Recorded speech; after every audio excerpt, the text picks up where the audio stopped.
យប់នេះមេឃងងឹតខ្យល់ត្រជាក់ប៉ះបេះដូងបងអង្គុយម្នាក់ឯងស្ដាប់សំឡេងភ្លាក់លើដំបូលហើយគ្រប់ដំណក់ទឹកភ្លៀងវាជាការចងចាំដែលបងមិនអាចលុបអូនចេញពីចិត្ត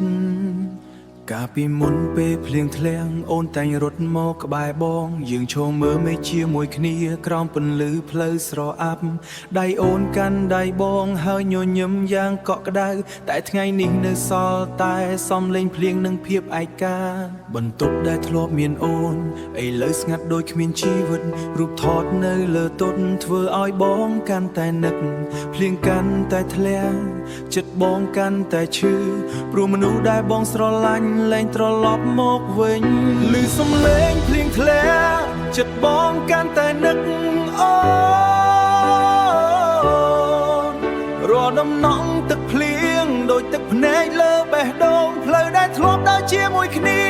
ឥឡូវគ្មានស្នាមញញើឥឡូវគ្មានស្នាមញឯងនៅសល់តែបងម្នាក់ឯងឈឺចាប់បងសួរមេឃរយប់ថាអូនមាននឹកបងទេឬអូនហើយ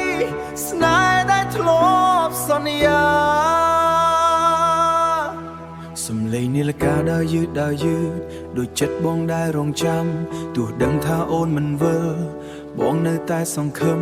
ភ្លើងក្នុងបន្ទប់ស្រអាប់បេះដូងបងក៏ស្រអាប់ដែរពេលឮបទចំរៀងចាស់ទឹកភ្នែកក៏ហូរម្ដងទៀតមនុស្សជាច្រើននិយាយថាពេលវេលានឹងព្យាបាល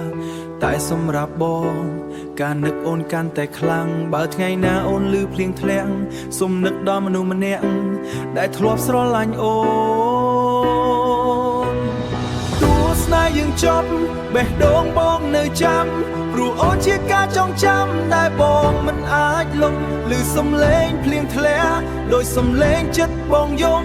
រាល់យប់ដែលគ្មានអូនពិភពលោកក៏ស្ងប់ស្ងាត់បងនៅតែឈរទីនេះមើលភ្លៀងធ្លាក់ដដែលសង្ឃឹមថាថ្ងៃណាមួយអូននឹងត្រឡប់មកវិញ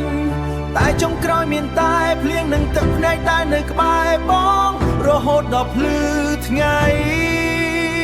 សំឡេងភ្លៀងធ្លាក់បងនៅតែនឹកអូនផូរ